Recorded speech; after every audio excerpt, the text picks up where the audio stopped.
to begin. Hey, what is up, guys, and welcome back to another episode of the podcast. Today's episode, all the way from Australia, we have Kyrin and Juan. They are the hosts of the Mere Mortals podcast, and today they join me to talk and discuss our curiosities with consciousness and death. Two very important and heavy topics that I feel like as beings in this existence, we're going to be consistently thinking about as we just, ride along in this thing we call life. So I hope you guys enjoy the conversation. We also touched on a little bit of the concept of anti-fragility and the obvious and inevitable integration with artificial intelligence. But nonetheless, I hope you guys enjoy the conversation. I hope you guys check out their show. I don't doubt that if you go and you check out one of their episodes, you're going to keep coming back for more over and over and over again. So check it out. Check them out. Tune in. Subscribe. Do all the cool stuff, And today's music is brought to you by ihateyouALX with his song 100 Rounds. You can find his music on Spotify and SoundCloud. And as usual, make sure you support local musicians. Check out their Instagrams, give them a follow their music. And before you know it, you're going to have a whole new playlist of a bunch of local artists. So what are you waiting for? Get it done. Without much further ado, I hope you guys enjoy.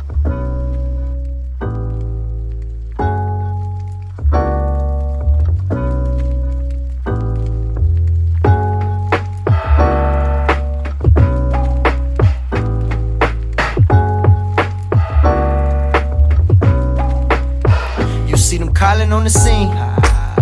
They'd rather shoot you on the street. They wanna tell you raise your hands, and if I tell them that I am, I still get choked till I can't breathe. Yeah. You see them calling on the scene. They'd rather shoot you on the street. Yeah, every time you take a stand, they wanna kill you where you stand, and they get mad you take a knee. Hey, fuck the peace where my peace at. Hey, fuck a speech with a beat set. Gotta call Vince so I can talk my shit again. Cause even if I don't hit again, I'm still gonna be the man on the road like a Michelin. It's all good. Fuck 12 and I hope you hear it in all hoods. I hope you never get a day off. In fact, I hope you get laid off. Tryna sweep shit under the rug like you paid off. I hope your daughter bumped this shit so you could listen to it. You rather shoot cause you can't fight. Yeah, that's how bitches do it.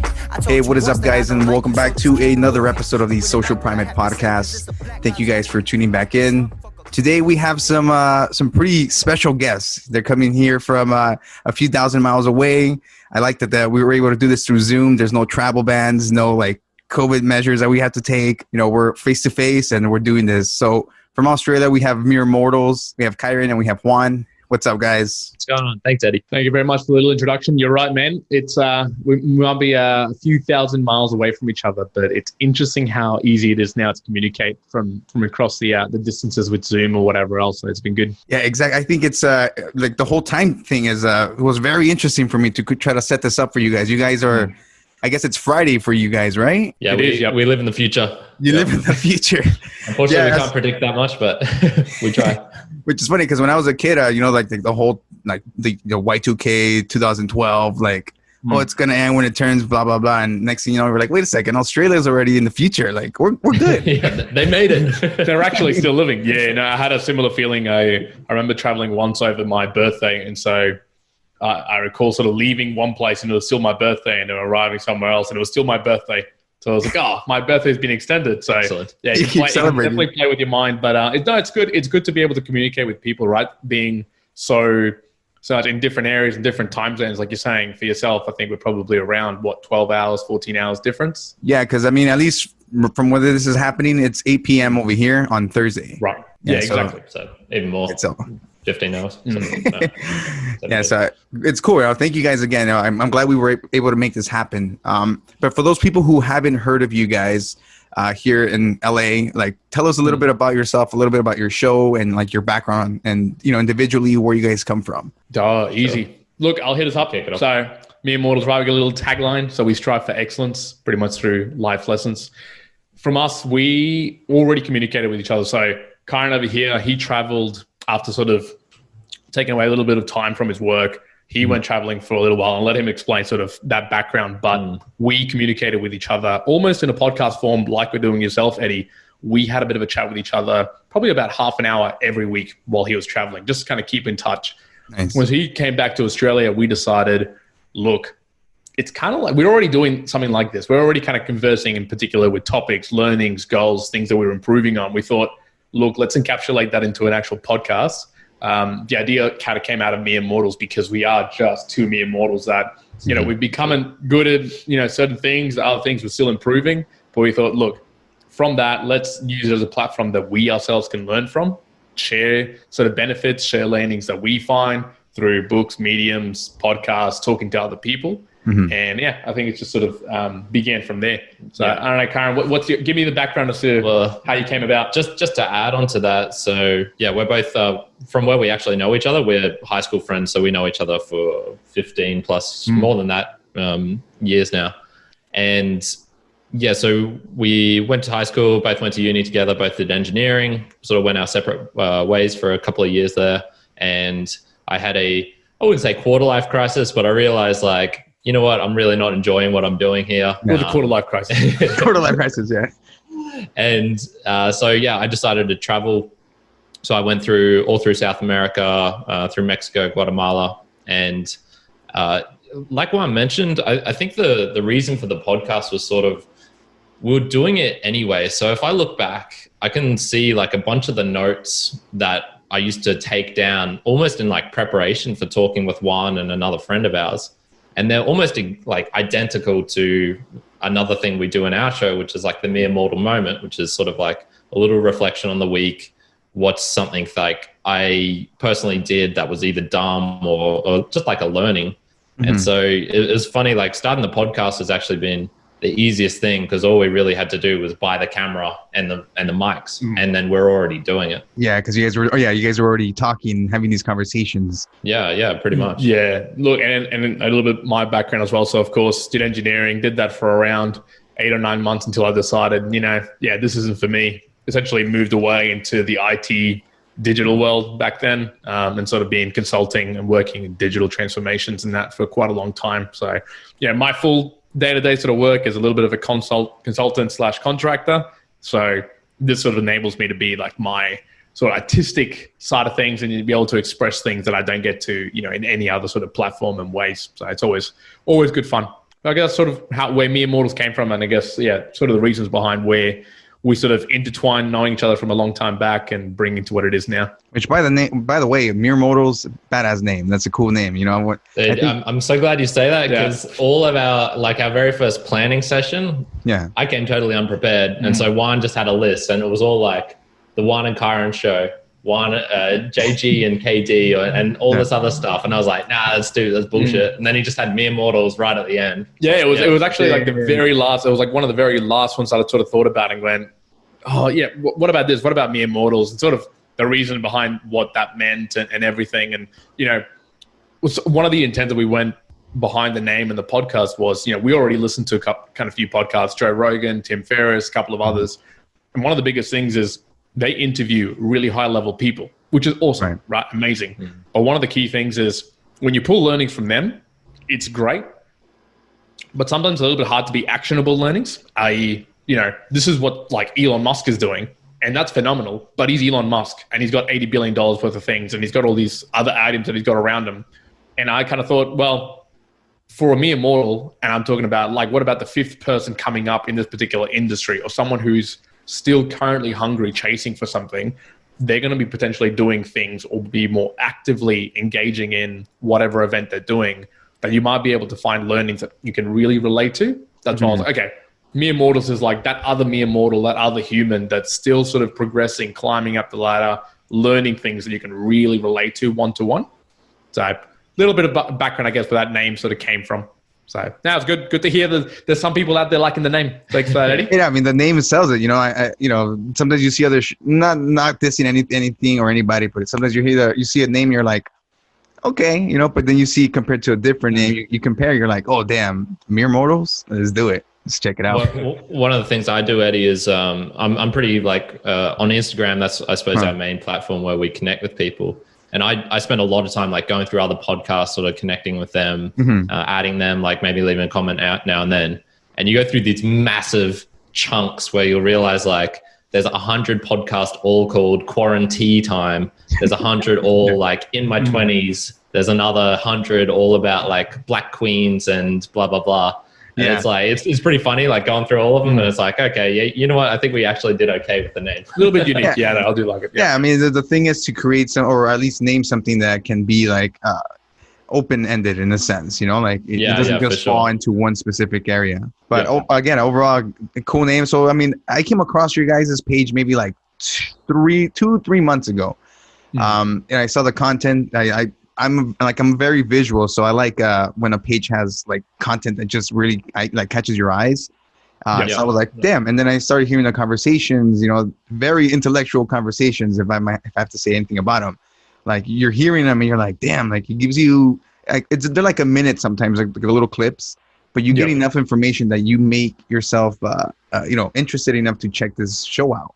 So when I heard you guys, I was like, damn, this is awesome, you know, because again, you guys are one of the first podcasts that I've interviewed from so far away. So I think it's very interesting that I'm having somebody here that has similar opinions or perspectives in a way, or want to challenge or question certain thought processes. So, you know, it's interesting that you guys are on here, and, you know, this is why we're doing this. So now my question for you guys is, at what point you guys are, I'm assuming, because you guys said quarter life, you guys are like in your late 20s, right? 28. All right, cool. I just happened to turn 30, so I'm still holding on to those late 29 like months. Nice, you know? big deals. However, like for me, I didn't get, I guess, curious or start asking questions till like 24 or so, right? And I feel like by that time I should have already been asking all these questions. So like for you guys, when did you find the curiosity to kind of like start delving into these topics? I think we actually did a topic talking about turning 25. It's one of our very first ones. I think it's like the 5th episode. And I'd say it was probably around that same time for me. It seemed to me that almost like I excelled at school. Like I did really well at school. That whole structure suited me perfectly, just tests and being able to grade and whatnot. But I think one of the things it did for me was it like beat out the curiosity and desire to learning. We were both talking recently how we used to read books, so many books as teenagers, like the Harry Potter books, all these different sort of spy books and whatnot. And then we both had a period where we didn't read anything for like 5 years during university. So I think that sort of, I guess like the questioning of in like a fun sense as well, because you can have like philosophical questioning and then you can have sort of silly stuff, and it doesn't have to be separate as well. You can sort of shift from one end to the other. So look, for me, it was probably around 25. Look, similarly, I think at 25, and I think 25 for me, and maybe just a little bit beforehand that, I sort of progressed from, you know, when you think about university, college, I'd gone into the workforce, and I had this mindset, right, where it was like, okay, well, I finished my university college degree. Now I'm doing work. This is what I'm supposed to be doing with life, right? And you're kind of almost in this sort of monotonous, everything's going the same sort of path. You're doing the right things. So the next stage is like, go and get yourself, you know, set up a family, buy a house, have a nice life. That's the sort of typical thing to do. Now, sort of at that time as well, I went through probably a little bit before that, a couple of years before that, sort of a shift with a partner that I had for a long time, was with a new partner. So there was a couple of changes happening at that sort of point. And I also started shifting away a little bit from that mindset I think many people get into, where, you know, it's all about, is it money? Is it fame? What are you chasing? And starting to shift towards more the meaning. So I think thinking rather than, you know, just a status or like an ideal of what you wanting to be based on what other people, you know, you see around you, more trying to understand just individually, what is the meaning of your life? So, you know, Freud's old adage is, you know, chasing sort of passion or chasing that, you know, being in a great state. But Viktor Frankl's, that I'm only sort of currently reading through, you know, actually chasing meaning. I think I went through this period where I understood like, okay, meaning to me is actually things like fitness, you know, always being able to learn, whether on the job or doing something artistic like a Mere Mortals or something similar. And that's probably what triggered me to start changing. Okay, well, I'm no longer doing jobs purely for the fact for income, you know, salary, availability. It's more like, you know, am I being engaged enough? Am I doing things that I think are valuable to the world and to myself? So, and sometimes it's the impetus of something happening. So for me, there was a couple of events happening, from changes within relationship and changes with job. But, you know, I think we'll all sort of come to those points somewhere across life. And I reckon we'll probably find them again when we hit 30 and 35. And, one of the things we try to do with Mere Mortals, right, is we're probably doing it almost on a weekly basis. So with some of the musings that we do and reflecting back monthly on some of our monthly goals, we try and go like, okay, I totally failed at this. What was the reason behind that? Are we progressing in the right way? Am I doing the right things? Or coming across just completely new learnings that you go, wow, what I thought of the world and what it was has completely shifted, and let's actually take some action and go forth into a new path. So, yeah. So just turning 30, Eddie, you got some heavy shit coming your way. Hey, man, I know the back pains are starting to come in, like the back aches. Nah, I think for the most part, I'm not super obviously right now you can't go to the gym, at least here in the States, in the US, but for the most part, a lot of people have been taking more proactive, going to the park, working out. And I'm one of those, so I'm trying to keep my weight steady. I don't want that COVID weight on me for now, but for the most part, being 30, it was hard, man. There was definitely a lot of self-reflecting, a lot more than it was 3-4 years ago. Just because, again, you start setting these goals and not setting these goals, but you start falling into this mindset that you have to meet certain standards that society has placed. That if you don't meet by a certain age group, you're a failure in a sense, Yeah. So it's you start reflecting, okay, what really, like Juan mentioned here, is you start reflecting on exactly what you value in yourself first, in this type of way to see where you want to go. And it was hard, man. And I'm still kind of freaking out every now and then. I'm like, oh, I'm not. Oh shit, I cuss here. I curse here, guys. So I'm sorry. Oh, do so, mate. You haven't spent enough time around Australian language to there's a lot of cussing. But look, no, Eddie, what you're mentioning, right? It's we're mentioning some of this point. We're kind of calling it that we've got this glorified view of some of the top level people, right? Some individuals your Elon, your Jeff, maybe in sporting like a Usain Bolt, all these things. People have achieved crazy things at certain ages, and if you compare yourself to those individuals right now, they've, for whatever reason, either genetically or they've spent a lot of effort into one area to become great at that thing. It is very unfair for an individual, right, as a mere mortal, to just compare yourself to that level if you either haven't been spending as much effort to try to get to that and have been focusing on other things, and just coming into the acceptance that, sure, you're turning 25, 30, 35, 40, depending on, who's listening at the moment, whatever you may be turning, you've spent your effort or, the amount of time that you have on certain things, and you kind of have to be comfortable with it's actually okay that you're not absolutely the top at a particular thing, because, to be truthful, you might not be focusing as much as you need to. I think Tom Brady, NFL side of things, he sort of mentioned that, to beat him in the NFL, he was giving up everything to be the best in the NFL that he could be. Now, if you're not putting in absolutely everything and giving everything away, then you're probably not going to be able to be that good, right? Yeah, so you got to come into the acceptance of what is the amount of effort that you're giving, and are you making yourself feel bad or down when you know that you're either not trying to be or not pushing to be that level? Yeah, unfortunately, a lot of people, they're not willing to push themselves to that level, or they justify the reasons why. And it's understandable, but you, at the same time, you got to understand you're not going to meet that level, like you said, if you're not exerting that extra mile, you're not pushing yourself those extra rounds, so on and so forth. But question for you guys, because I'm here in the States, you guys are in Australia. Random question that just came up into my head. What is your guys' perspective, opinion on what's going on over here? Because I'm sure how you guys receive the media is completely different to what we're probably being fed, and I'm just curious to see what you guys think of all this, or how do you? I can probably answer a bit easier because I really don't consume that much media. I really try and avoid it as much as I can. So my snippet, I get snippets here and there from different places. I think it's hard to tell because you do get these different sources. So I suppose our main media outlets will probably reflect, I guess, yours in a similar sense. You'll have maybe a more right-leaning one, maybe a lot more left-leaning one, but obviously just not to the same scale that you guys have. So it's hard. I'll get something from the Joe Rogan podcast where he's talking about how it's crazy, all the restrictions are going on, and then there's combine that with the what is it, every 4 years the big elections coming up and whatnot. So it sort of seems like there's crazy stuff going on, but also it's not like the world is totally ending as well. But it does seem like there is some big changes just with the rise of like China and stuff in general, like long-term sort of stuff going on. Yeah, look, for me, I'm completely polar opposite when it comes here to Kyrin. I absorb so much information on a daily basis. I'm sort of like the one that try to like grab these snippets and like throw it to Kyrin. So it's like, all this stuff's happening. So, primarily when I look from an American perspective, I don't know, Ray Dalio, if you're aware, Ray Dalio of Bridgewater. So Ray over in the States, he sort of has been publishing all this information, specifically economically wise, right?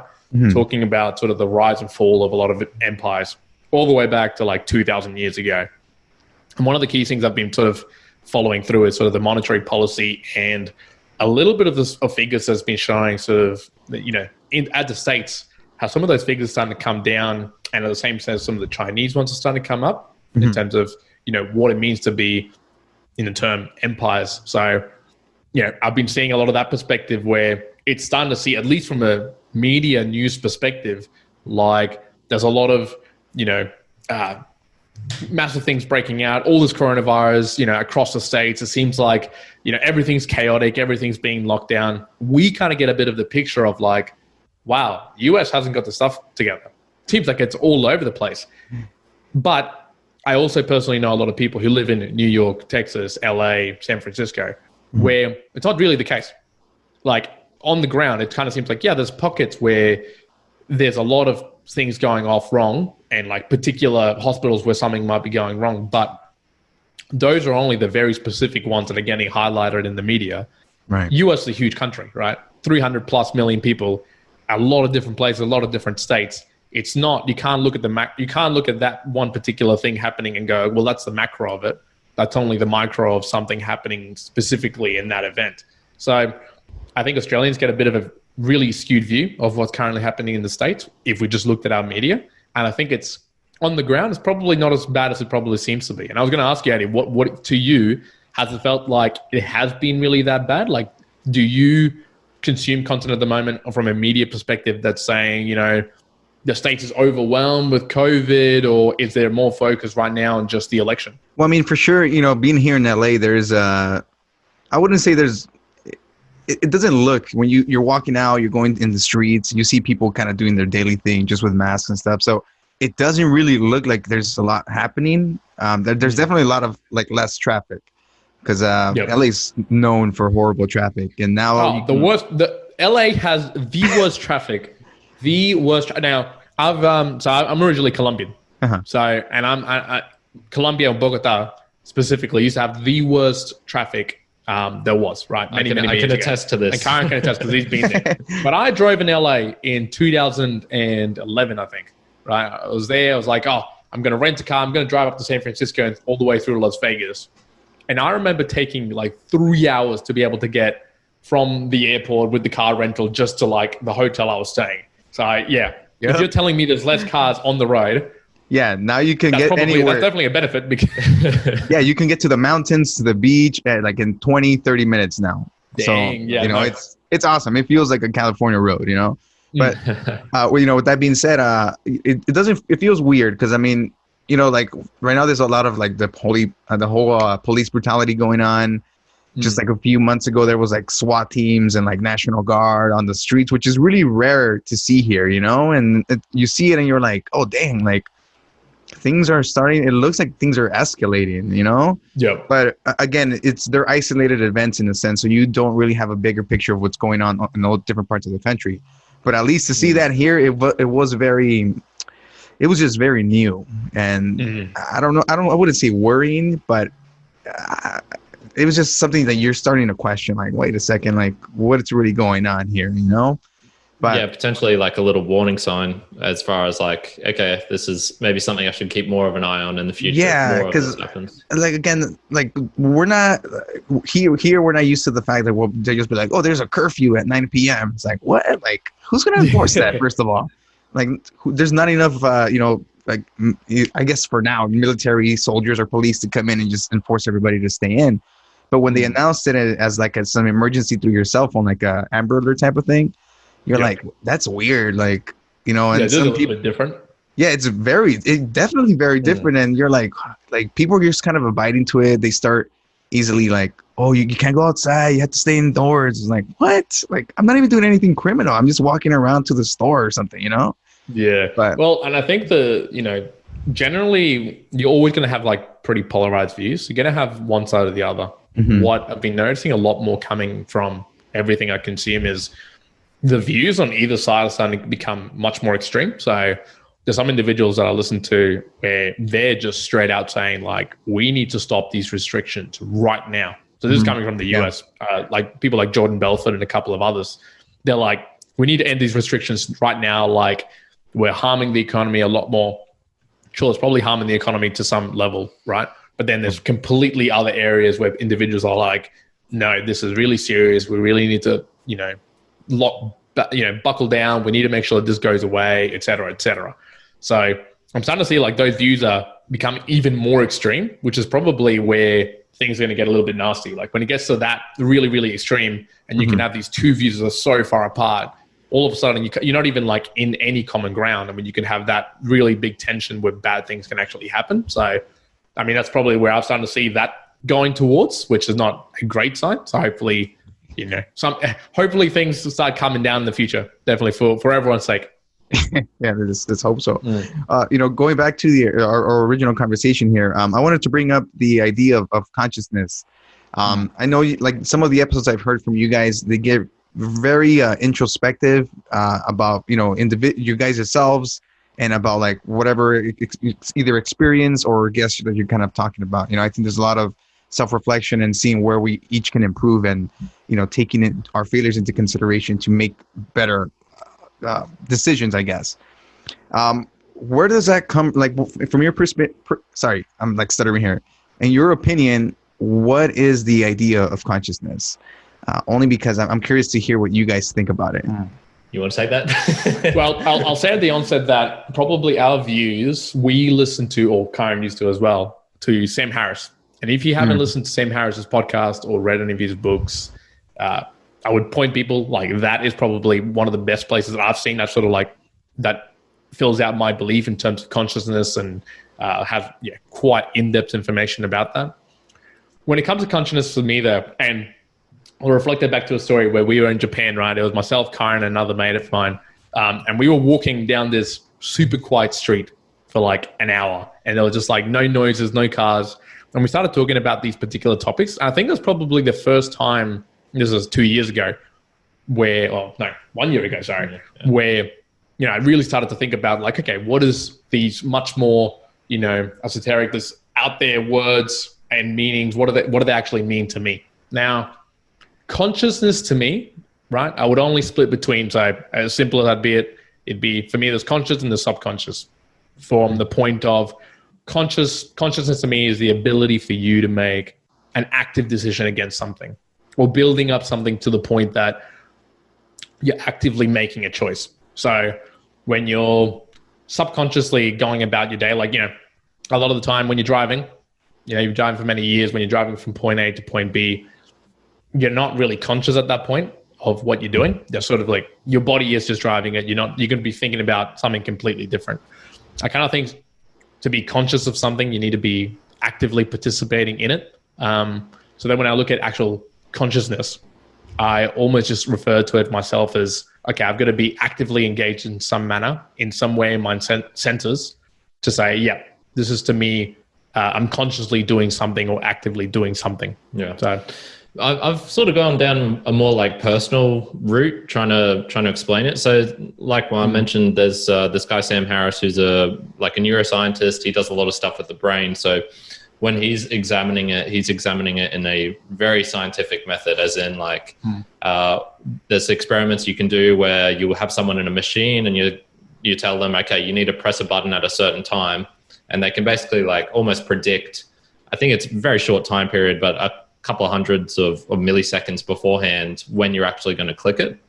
So it's sort of like there's these different experiments and you can go down this whole route of trying to examine it from like a data perspective or a individual perspective or whatever.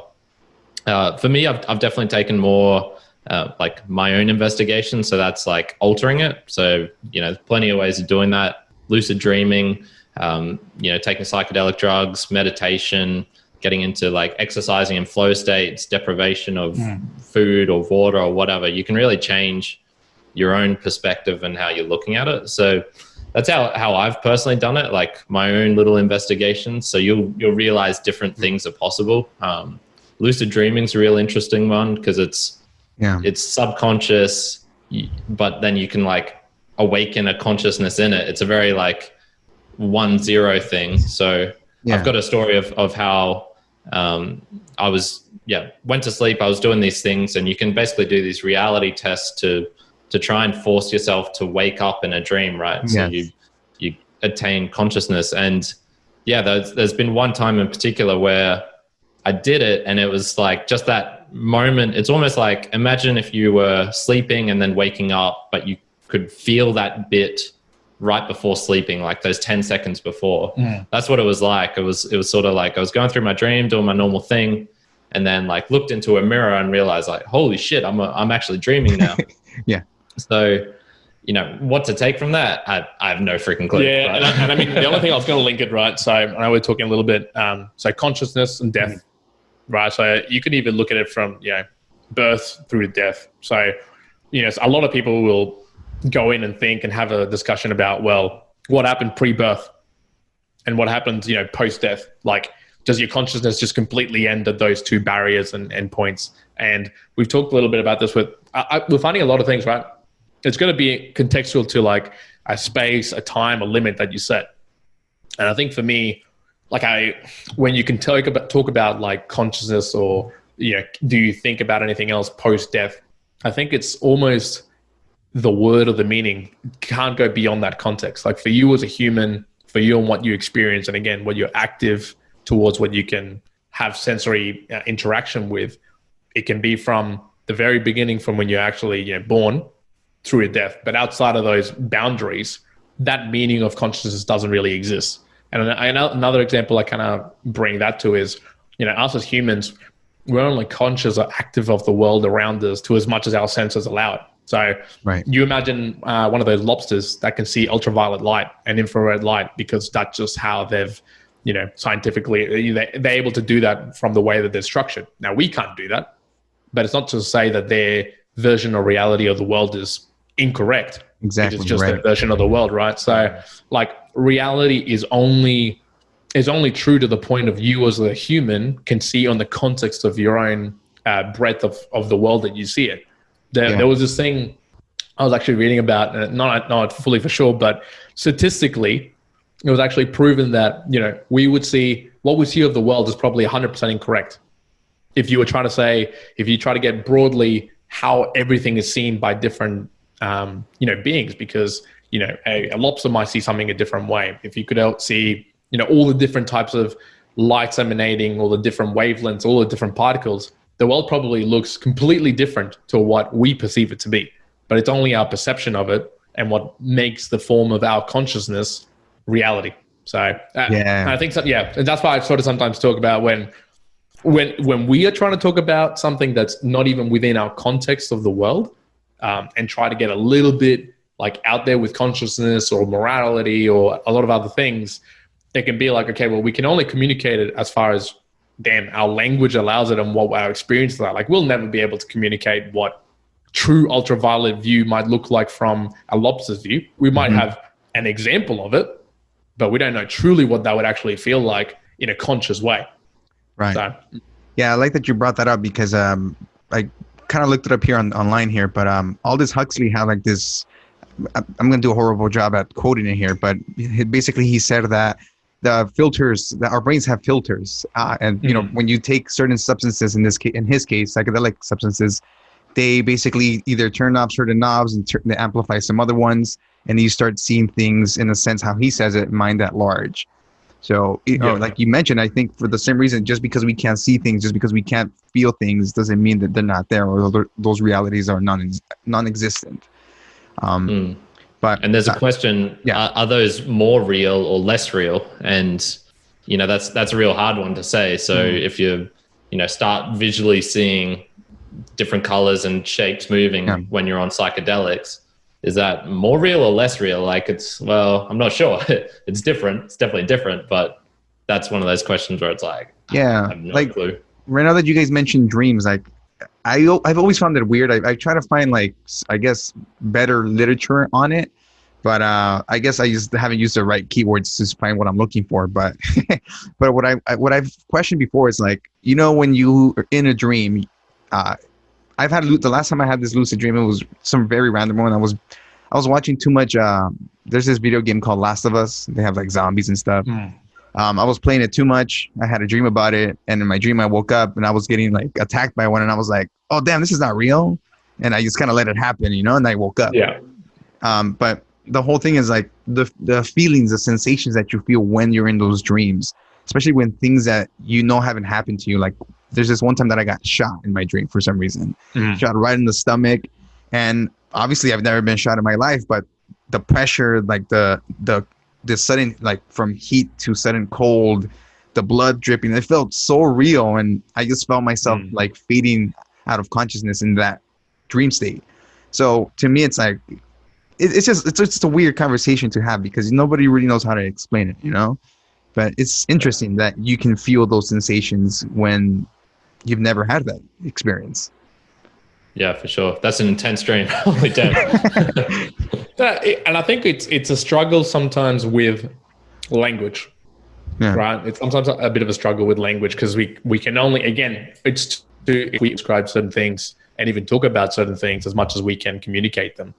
You might wake up and feel, something really strange. Like you said, you might wake up from a dream or something where something was happening, say to your family, something negative, and you wake up and then, you feel really negative. You feel sad and you kind of like, oh, I'm so grateful that actually they're still alive and, it's just a dream. And, your body feels like it happened for real, right? Now you can kind of explain it a little bit and you can get scientifically down on the, why you actually feel that way and how, your brain triggers all of these emotions and that actually goes across through your body. But, things like that and, you getting deeper into, things that we're talking about, like consciousness and, reality, and that we're held to the context of what we know on language. Like that's as far as we can describe it. There's particular emotions or feelings that we can only really feel. That's sort of our body's feeling of what we perceive. But like we're talking about, how do you really go on explaining the color, say blue, right? Mm-hmm. Yeah. Now you can say it's blue. You can say scientifically you can say the RGB code for it. You can also scientifically say, that's a type of photons hitting the particular structure or the surface, and this is the color that it creates. But all of that is created by humans, right? That is just a determination that humans have done to this particular thing. If there was another race, aliens came through, they've just set up their base of blue actually is green to them. That's just the name, the terminology, what it comes through. It's not that we're wrong. It's not that they're wrong. No one really has the right thing. It's just right to your particular context in the world that you see and the structures that you've built around them. Damn, that's interesting, man. I was just like, damn, my mind was blown right now when you were seeing all of that. No, but I think it's interesting again because that, I guess, those thoughts are why we are afraid of the idea of death. A lot of us are afraid of the idea of death because we don't know what's out there. We don't know what happens after that person leaves. They don't come back. They don't communicate. So it's scary for a lot of people to think like, oh shit, they don't exist here anymore. They're no longer existing in this reality, but doesn't mean that at least for me, my personal thing, I do believe that there's some sort of afterlife, like there's some sort of, spiritual journey that you go on. But again, just because it's not happening with us doesn't mean that it's not true. But again, hard to say because no, at least so far, none of us have come back to tell someone else like, yo, man. Yeah, no. But and like we're talking about this in particular, because like say for myself, I don't particularly believe in an afterlife. Now, whether you do or you don't, one of the things about fear is usually fear is driven by an unknown, right? So generally people are fearful when you don't know of something. So, you'll have this anticipatory feel like, oh man, I'm like, what's going to happen? Is it going to be painful? Is something going to occur? A lot of the time when you do believe after the afterlife, and that can be from whichever religion, whatever belief you might hold, some people, when you really believe into that, it actually reduces a little bit of the fear of dying because you have more assurance that you believe something is going to happen, i.e. that into your own mind, this is what's going to happen at death. okay, I can be okay with that. I can move on. So that can be a way to sort of reduce fear, but you can still be fearful of death for many other reasons, i.e., you still have regrets because you didn't get to do certain things you wanted to do, or if you die too early or whatever else.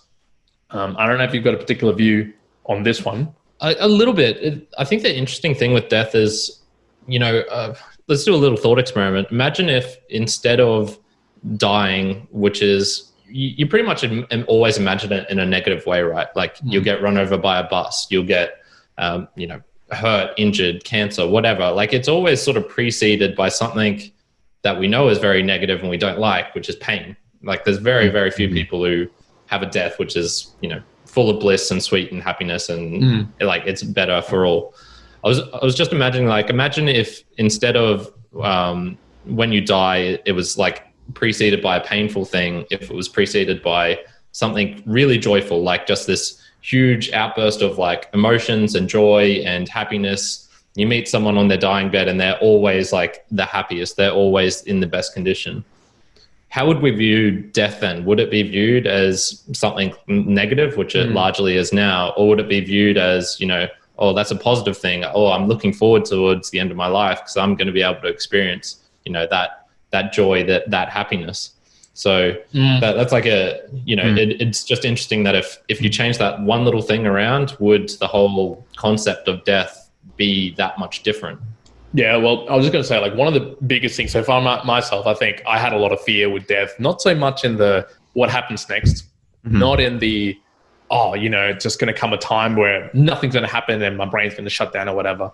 It was really related to, man, if I die when I'm 50, am I not going to get to do all the things that I wanted to do? Am I going to have all these regrets? And there's two big things I think I changed. One was, well, if I'm prioritizing and setting out goals and understanding what I can do and trying to do them obviously in priority and as quickly as possible, then okay, I'm going to start doing and prioritizing the things that I care about. So, if I die in 2 years, 5 years, 10 years, I focus on the things that I cared about. So you kind of alleviate that in one sense. But in the other sense, and I'm going to butcher this, but it was a particular quote I was using from a recent book I was reading. And it sort of talked about, aside from those who die young, the privilege that we have is to be able to grow old. So it was that sort of spin on it where don't so much just focus on, death. Be privileged in the fact that you are allowed to grow old.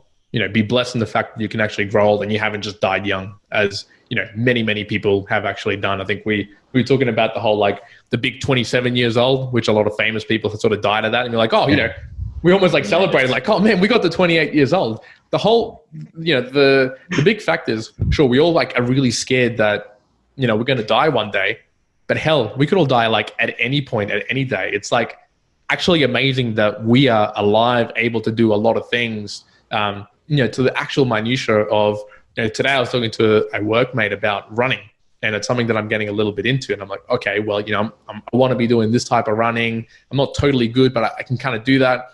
And just him sort of responding like, oh, I actually can't run because he's got a condition with his foot and whatnot and his hip. Yeah. But, you can't do that. And you kind of go like, man, what am I even complaining about that I'm like going to have go for a run? Like at least I can go for a run. It kind of applies if you go all the way out macro, right, of death. You can put a lot of energy into preoccupying yourself on, dang, I'm going to die. Or similarly, put all that energy and be like, God damn, I'm alive. Let's put in energy into that. So when the time comes, hell, the way I view it, when the time death comes, and it could be whenever, 10, 20, 30 years plus, whatever, I want to look back and be really comforted in the fact that, I can look back and be like, man, I gave just like so much energy into all the stuff I cared about that it is fine. Like it is time for me to just like be like content on what I've done. Yeah. You were ready to go. Yeah. Hopefully, that's hopefully what everybody seeks, towards the end. Cause for sure you don't want, it happens every day, some random event and boom, everything about that person is gone, but who knows? That's why it's really, I always find, like I mentioned to Kyrin before we had this whole conversation, like for the last couple of weeks, I had this anxiety about death for some reason. Like for a good while, I haven't had that anxiety because, I feel like I read enough and I'm open-minded enough to kind of take things in and analyze them and, just be more open and understanding with myself about everything that is natural around us. But for some reason or another, I was just like, oh man, like death, like, oh man, like I started feeling like this compression in my chest, fearing like having to call my parents or like my girlfriend. I'm like, or anybody. I'm like, hey, you okay? You're doing fine? Like blah, blah, blah. Just because I felt like if I didn't reach out to them and something happened, it wasn't enough for me to like just reach out to them last minute and, you know, to start wishing the best on them. But it was just a very weird feeling. And I felt like for at least a while, I was okay with the whole idea of, you know, passing and the whole process and all that stuff. But it kind of just snuck up on me. And next thing you know, I'm just like scrambling to figure out like, why am I feeling so anxious and stuff? So yeah, that's not a great feeling. Like anxiousness is probably like one of the worst feelings you can have, that like it's almost like an inner energy. It's too much and you can't release it and get rid of it. And it can be caused by any numerous number of things, and that it never is like conquered, right? There's always something that could make you anxious, whether you think about it or not, and whether you prepare for it or not, it can still just come and get you. So it's like, you know, part of life and part of the the progress of life that you have to deal with those things. But and I was just gonna say, we're saying about part of life, right? The part of life is death. Like it is an inevitable, unless there's someone out there that creates like you can just live eternally and whatnot. And even then I'd probably be like, do I even want to do that? But you know, it's an inevitable part of life. And you know, sometimes as mere mortals, you know, we just can't come to grips with that for whatever reason, just for the same way that we can't come to grips, you know, you're never going to be the top of the world at a particular thing. You're never going to be the best at something else because you're not putting in enough effort or whatever else. Just one of these things that, you know, every human goes through it at whatever level, especially with death. It's just one thing. I think the more you also talk about it with people, the more you're really open about it with a lot of individuals. You can get really extreme and just openly talk about, you know, how you would want to, act when someone actually dies. And I've thought about this a lot, actually, you know, when, you know, death, one of the biggest things that they say is obviously you go through your grieving process, but one of the best things obviously when someone has died is to really, really pivot and not reflect on, you know, how terrible it is that they've left you, but, you know, be really happy in the fact that you were able to spend X amount of time with them and you had such a joyous moment to actually go, you know, whether it's sort of your mum and going, you know, I'm really happy that I was able to have 40 years where I was able to do this and she was able to bring joy to the world. And, you know, it is inevitable. We're all going to die. That's a given. So, you know, to be dreading and to be so sad about it for a long time or be anxious about it, while a human thing, if you try to go on the abstract and go, well, logically, you know, there's nothing really that we can do about it. So sure, think about it, but try and move on and go towards that positive outlook. Yeah. Way easier said than done though, because we all, and this I hate this from podcasts. I was listening to this, I was talking about with Kyrin. I hate like podcasts and some people that talk about this in like the most theoretical way possible. And it's like, oh, it sounds all rosy. It's hard. Like it is hard to do practically. Yeah. Like we all go through all struggles. Like I might be saying that I never, like you don't really worry about death really, but there's going to be days where you go, oh man, this is actually terrible. Like I'm really anxious. I really feel horrible about this. Yeah. And I think it's having those little trigger points, whether it's like, you know, do you have lists that help you out? Do you have reflection point? Do you have principles? You know, are you really refining your goals and things to go, these are my priorities. These are the things that go, okay, I realize why this is important, why I shouldn't care about it. You know, if your why is strong enough, it doesn't matter about the how. So a lot of these different ways where you can kind of reflect it back. So I'd say to people, you know, I'm not saying to you that you should always be perfect because you're not going to be. We're all just mortals. But have ways that you can reflect back on your life and things that can trigger those positive emotions to go, okay, cool. You know I'm having a terrible time. What can I do right now to kind of get me back a little bit on track? Whether that's through negative visualization, you know, positive music, training, whatever. There's all these different ways and actions that you can take to kind of actively go, okay, let me refine myself and get back to a positive mode. No, it's definitely true. Because I mean, if you're not, nobody else is going to do it for you. You know, ultimately, it's really up to you to first start changing within yourself, and you know, in the hopes that hopefully that radiates to your external environment and so on and so forth. Certainly. A quick question. I think it was you, Kyrin, and one of those little, I forgot which episode it was. If it was one of the shorter ones, but you brought up this example. I don't know if it was your example, but it was about a coin, like like life being one side of the coin. I was going to bring this up just before as well, because when you were talking about it, 'cause I like these the fragile, anti-fragile concept and life and death in the coin. Yeah. So this was something. So if you haven't heard of the term anti-fragile, it's from a book by Nassim Nicholas Taleb, and it's basically like the whole concept is what's the opposite of fragile. And so you'd sort of normally say things like robust, strong, blah, blah, blah.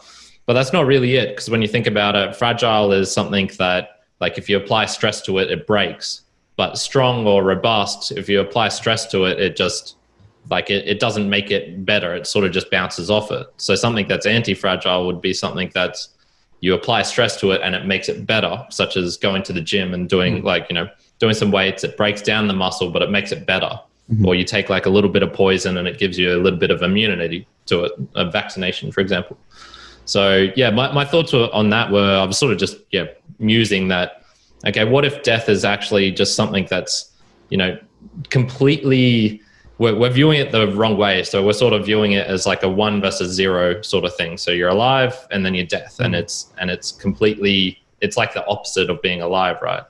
But what if it's actually just a transition state? Or what if it's, it's sort of just trying to, I guess, put the point that, and many other people have done this, is that, the transition from being alive to being dead as we see it might not just be as simple as 1 and 0 as we think it is. Maybe it's more like, a reincarnation thing. So it just keeps on going on and on, or you go through a state of nothingness and then you're in something else. So I guess it's like just trying to, psychologically, it's not saying what happens or is going to happen after it. It's more of a psychological thing for you to be like, okay, there does seem to be this very apparent 1 versus 0 boundary point, being alive and being dead. But what if it's actually just, 0, 1, 2, 3, 4, 5, and it just keeps going in like different ways. Yeah. That was my musings, I guess, on that point. Yeah, I think it's different cultures have different ways of approaching the concept of death. For a lot of people here in the United States, I don't really see it as in a sense, a celebration of the life. It's more of understandably, it's about mourning and just trying to visualize this person as how they were instead of what they did and how they valued that specific individual. And obviously, other cultures, they take the process. Ancient cultures, they used to take time to the body to guide the spirit, through rituals or a song, so on and so forth. They'll spend days if they needed to just, to make that move from conscious being to death into wherever afterlife it was.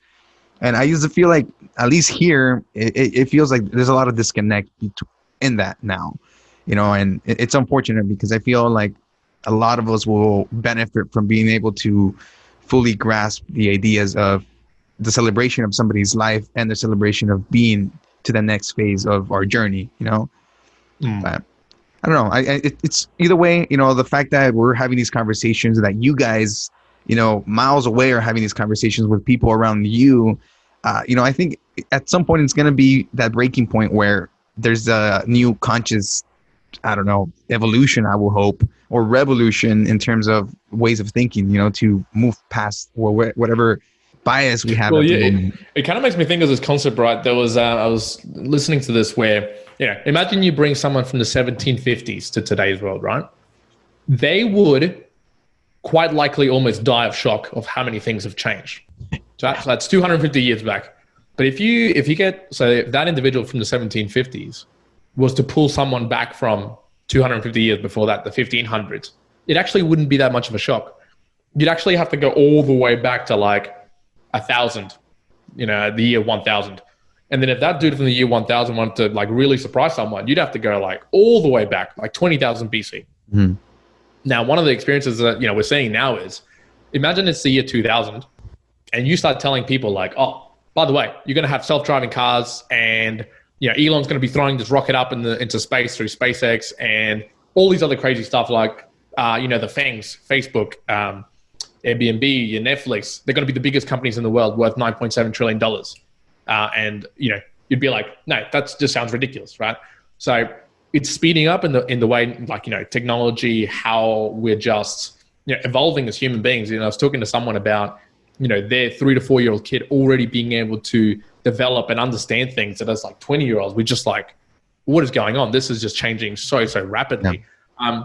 And whether it's that, you can call it, I guess, as conscious beings, I could see in another 20 years time, the humans that we're sort of creating in the environment that they're in, consciousness is just going to become so different, because to them, it's already native to be communicating like through an online platform, through be, very digitally native. But what's the next step that evolves through that? Imagine to the point where maybe we've got AI, VR to such an extreme that you almost can have two worlds, two lives, right? You can have the real world and you can be living in your sort of virtual reality world, and it can be so native to them that it's kind of like, oh yeah, there's just two realities, right?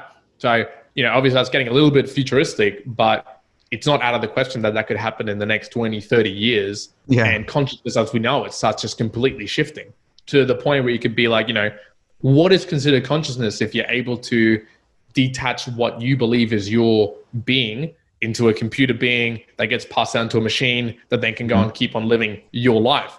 Like, is that me? Is that still Juan living in a little machine roaming around for 500 years? Yeah. If you passed all my consciousness, and I think that gets down deep into the, okay, at that point, we're going to have to make a decision. Is it really the same one, or have you sort of evolved? Have we artificially created that sort of coin view where it's life, death, robot, right? Where you can actually put forth the effort into being like, okay, well, that's your next stage. That's a 2, 3, 4, 5, 7. You want to be whatever you want. This is what we can term as consciousness. Go forth. And I think at that point, there's going to be some really pointy discussions and things that happen to go, do we even want to do that? And there's going to be a lot of people who are going to say yes, but there's probably a lot of people who are going to say, no, that's not me anymore. That's right. Consciously, that's probably not me anymore. I don't want to do that. And just, I can imagine now 100 years in the future where regardless of where humanity goes, you're going to have people who are going to be growing up into an age where that's not just like a interesting, wacky idea. It's just a decision that's available in life. You kind of just go, okay, well, you want to be smart, just insert this chip and you can go do that. You want to be amazing at sport, just go do that. And then consciousness just becomes whatever we want it to be, which would become really interesting. Imagine having to quantify and code consciousness. That would be an interesting concept indeed. Yeah. I'm pretty sure you guys have heard of that Elon Musk, what is it called? The Neuralink? Like that, that's just like the beta phase of what's coming, Like at some point, I'm sure, I think what is it supposed to be like some HUD, right? Like you get in like a heads up display type of thing. I think you get notifications, or I think at some point you're trying to communicate with other people through it or something, right?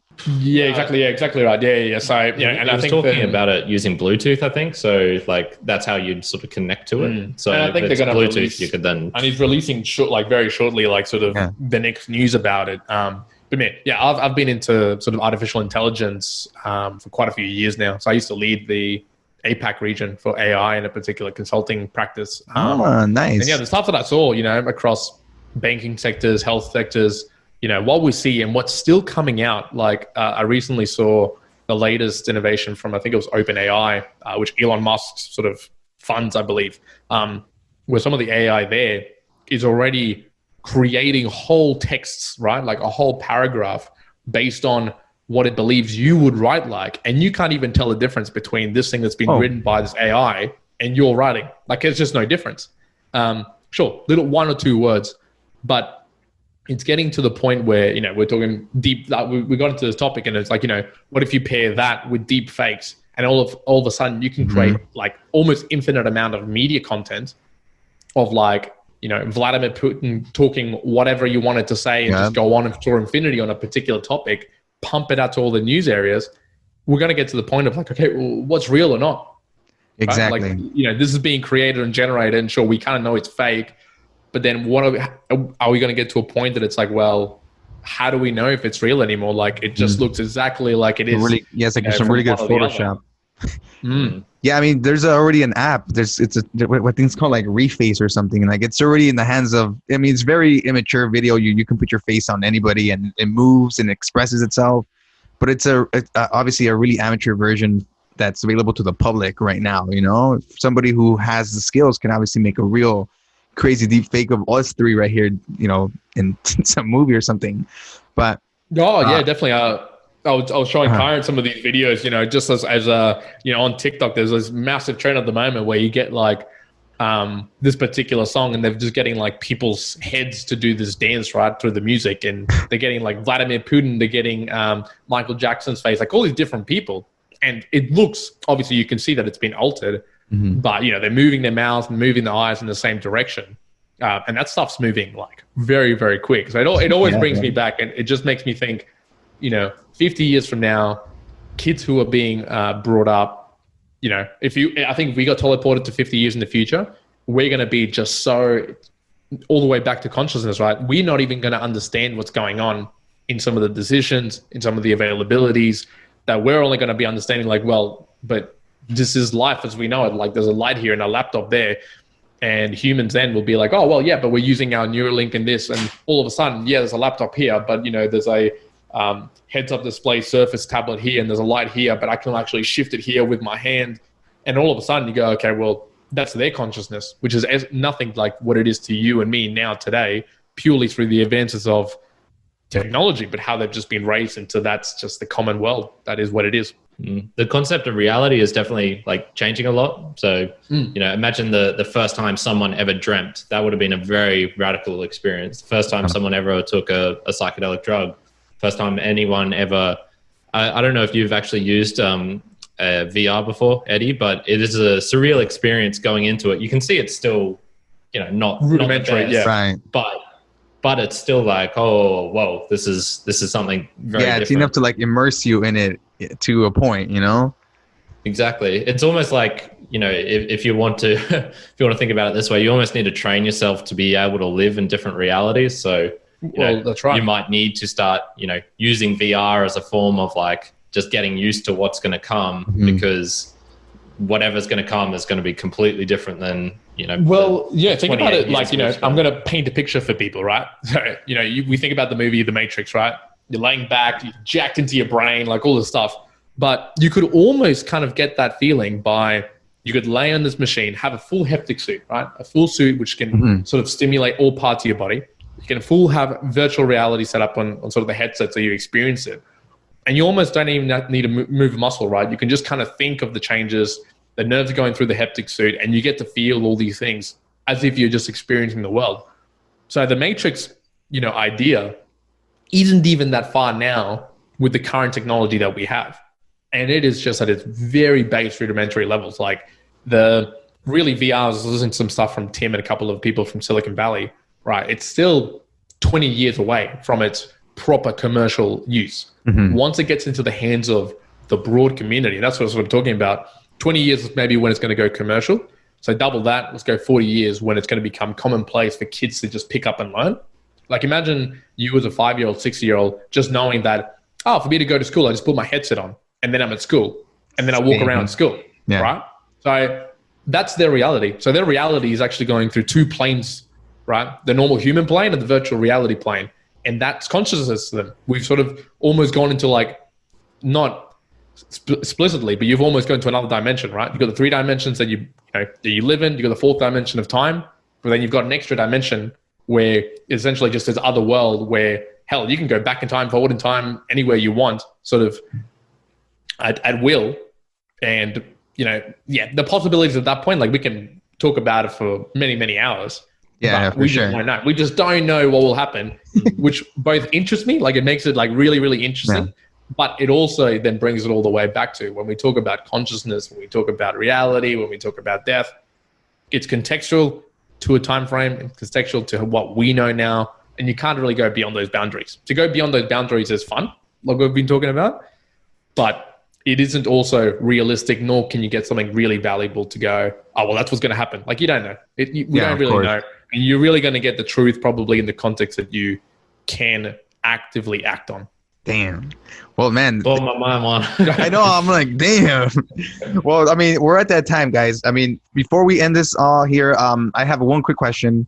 If both of you guys had the opportunity to go from mere mortals to immortals and insert yourself into this robot machine to see what the future is going to be like, will you do it? Yeah, I'm probably keen as long as there's like a back button. Like I'd want to be able to go back, or at least like know about it, right? I don't think it'd be as fun if, imagine we were in it right now, but I just didn't know it. I think it'd be much more fun if like right now I knew, okay, I could go back to whatever land it was that I was in before this. So yes, I would try it, but I'd want that stipulation. I'll go a different route. I'll say yes, because as someone who wants to like know more and learn more, definitely I'd want to go and know what it is to be like this full level. But I wouldn't want a back button. And the reason why is if you had a back button, you would go back to your previous state, and then you will forever know what that future state would be like, to be immortal, to be all these huge things, to be whatever.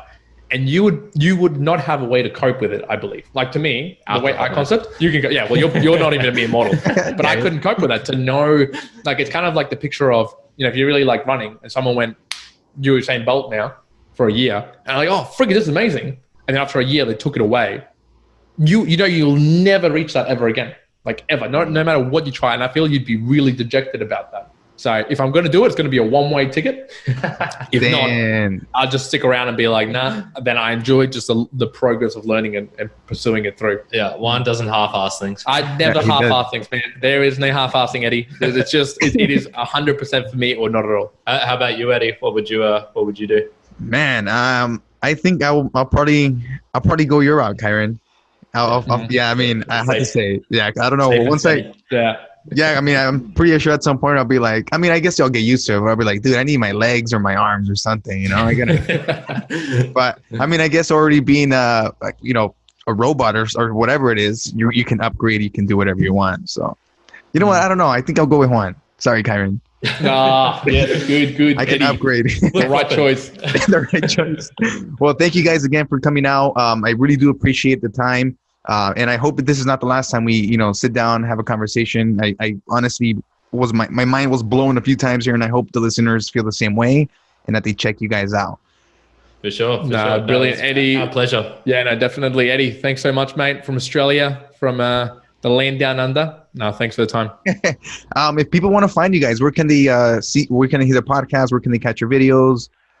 Yeah, so if you look on, just type Mere Mortals podcast into Google, that'll get you to basically all of the links. But we're on Instagram, we're on YouTube, and on Facebook. That's the main areas.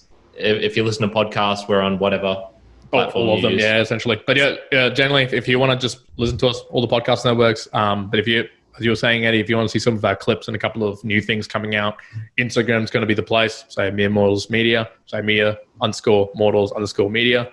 And on YouTube, it'll be Mere Mortals there as well. Yeah, so probably awesome. 80% of our efforts onto Instagram. So if you want to connect and get the, I guess, like most polished experience of us, that's the place to go. Awesome. Well, Juan, Kyrin, thank you again one more time. I'm going to make sure to get your guys' one of your addresses. I'm going to send you some stickers all the way from LA here. So. Oh, awesome. That'd be awesome. You guys have enjoyed the rest of your day. I'm going to go to sleep in a few hours. You guys take care. Nice. Cheers. See you guys. Thanks for that, Eddie. Thank Peace. you.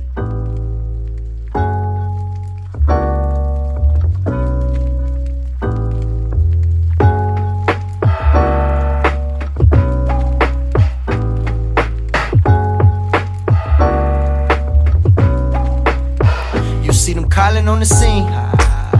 They'd rather shoot you on the street. They wanna tell you raise your hands, and if I tell them that I am, I still get choked till I can't breathe. Yeah. You see them calling on the scene. They'd rather shoot you on the street. Yeah, every time you take a stand, they wanna kill you where you stand, and they get mad you take a knee. Hey, fuck the peace where my peace at. Hey, fuck a speech with a beat set. Gotta call Vince so I can talk my shit again. Cause even if I don't hit again, I'm still gonna be the man on the road like a Michelin. It's all good. Fuck 12 and I hope you hear it in all hoods. I hope you never get a day off. In fact, I hope you get laid off. Tryna sweep shit under the rug like you paid off. I hope your daughter bumped this shit so you could listen to it. You'd rather shoot cause you can't fight, yeah, that's how bitches do it. I told you once that I don't like you, so just keep it moving. You wouldn't like what I have to say cause this a Black Lives Movement. Fuck a Trump, fuck a Karen, fuck a big white truck with big wheels. Bitch, your flag is stupid. Small dick energy, we know it's there. And your president got one too, that's how you know he's scared. Pussy. You see them calling on the scene.